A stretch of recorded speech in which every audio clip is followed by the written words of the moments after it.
अक्सर बची हुई रोटियां जो हैं वो हम छान बूरे में दे देते हैं या परिंदों वगैरह को डाल देते हैं। लेकिन आज जो मैं रेसिपी आपके साथ शेयर करने लगी हूँ, मुझे यकीन है कि इससे पहले आपने ये बिल्कुल नहीं खाई होगी और आप ये ज़रूर दिल से चाहेंगे कि रोटियां बच जाएं। अगर ऐसी सूरत हाल हो जाए तो आप ताज़ा रोटी जो है उसको भी ठंडा करके तो ये रेसिपी बना सकते हैं। इसमें बहुत ही यम है और इतनी मज़ेदार है कि आपको बहुत अच्छी लगेगी। मेरे साथ जुड़े रहिए, मैं आपको बताती हूँ कि ये कैसे बनेगी। ये 2 रोटियाँ मेरे पास दोपहर की बची हुई हैं। इनको मैंने छोटे-छोटे पीसेज़ में काट लिया है। ऐसे मतलब टुकड़े कर लिए हैं इनके। तो दरमियाने से ज़्यादा छोटे भी ना हों और बहुत बड़े भी पीसेज़ ना हों, जितने एक कांटे में हम लगा के खा सकें, उस हिसाब से हम इनके जो है पीसेज़ वो कर लेंगे। तो बहुत ही यम सी रेसिपी है, आप ज़रूर ट्राई कीजिएगा। आप देखिए ये सरप्राइज़िंग सी रेसिपी है। इसमें ये है कि आधा कप ऑयल में ये एक जो प्याज़ है उसको मैंने चॉप कर लिया है और इसको फ्राई करेंगे, आप गोल्डन करेंगे। गोल्डन प्याज़ करने से ये होता है कि अगर हम ग्रेवी तैयार कर रहे हैं तो बहुत बहुत अच्छे से गल जाते हैं। लेकिन अगर प्याज़ कच्चे रह जाएं तो वो टुकड़े उनके जो हैं वो तैर रहे होते हैं पानी में, तो बिल्कुल अच्छे नहीं लगते। ये प्याज़ गोल्डन करने के बाद मैंने इसमें अपनी अकॉर्डिंग टू टेस्ट आप डाल सकते हैं लाल मिर्च, हल्दी और नमक। और इसको थोड़ी देर भून के तो ये टमाटर जो है 2 टमाटर लिए थे मैंने, उसमें 3 हरी मिर्चें और तकरीबन 5 से 6 जवे लहसुन के डाल के तो उनका पेस्ट बना लिया था।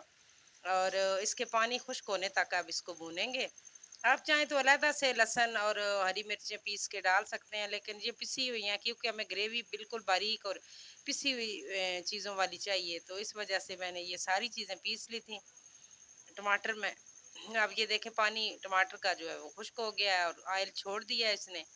अब इसमें मैं डाल दूंगी पानी। पानी जो है तकरीबन ये जो पानी पीने वाला गिलास है वो 1 गिलास, ये थोड़ा सा कम है, मैं थोड़ा और डाल देती हूँ। ये देखें थोड़ा सा कम था। 1 गिलास पानी डाल के तो इसको बॉयल आने तक मैंने इसका वेट किया है। और इसको मतलब हमारी जो ग्रेवी है या शोरबा है वो तैयार हो गया है, तो अब इसके अंदर जाएंगी हमारे जो पीसेस हैं रोटी के, वो डाल के तो इसको मतलब मिक्स करेंगे हम। बस थोड़ी सी एहतियात करनी है ताकि ज़्यादा देर इसको नहीं, आंच जो है थोड़ी धीमी रखनी है ताकि रोटियां जो हैं वो इसमें बिल्कुल घुल ना जाए, इतनी सी एहतियात है इसकी। और इसके बाद ये 1 प्याली दही लिया है, उसमें मैंने भुना हुआ ज़ीरा और खुश्क धनिया कुटे हुए हैं दोनों, मोटा मोटा पीस लिया इनको, उनको मिक्स करके तो बस इसको 1 से 1.5 मिनट का हमने दम लगाना है ताकि दही जो है वो इसमें बिल्कुल मिक्स हो जाए और ऑयल छोड़ दे।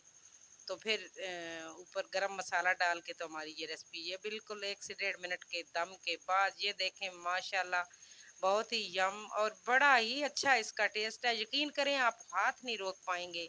अगर आपको मेरी रेसिपी अच्छी लगी है तो लाइक तो एक बनता है। और इसके अलावा अगर आप मेरे चैनल को सब्सक्राइब करें तो बेल आइकन को ज़रूर प्रेस करें ताकि मेरी आने वाली जो नई वीडियोज़ हैं वो सबसे पहले आप तक पहुंच सकें। और एक प्यारा सा कमेंट ज़रूर कर दीजिएगा अगर आपको ये रेसिपी अच्छी लगे तो। मेरा और आपका आज का साथ बस इतना ही था। So till then next video, अल्लाह हाफिज़।